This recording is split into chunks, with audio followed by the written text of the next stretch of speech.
Tingnan natin tong mga bata. Anong mga ginagawa nila?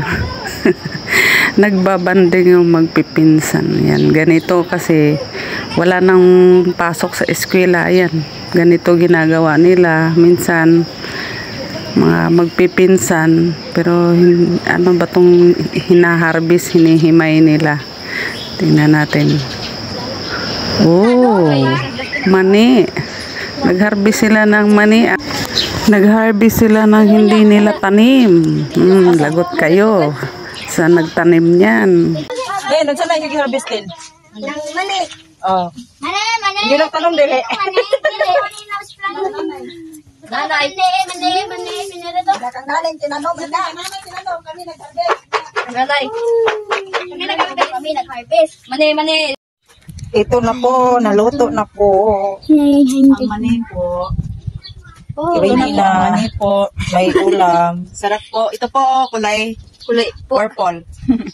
Mani. Balunod ba? Gamay. Hanap. Bebe.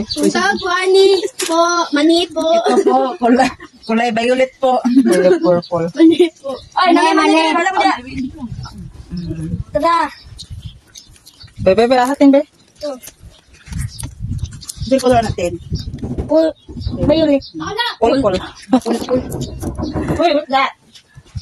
Ganito kami sa probinsya ang aming ulam. Pinakamasarap na ulam ko yun. Ito yung kanin namin. Ito yung Violet kanin guys. Purple din ang halian po tayo guys. Ayan, nag-i-enjoy na sila kumakain ng mani sa hinihimay nila. Masarap po yung mani. Purple yung kulay. Ayan, kain ng kain. Ayan. So, ang pinakamasarap, purple na mani. Purple doon yung rice at with tuyo. Ayan, enjoy.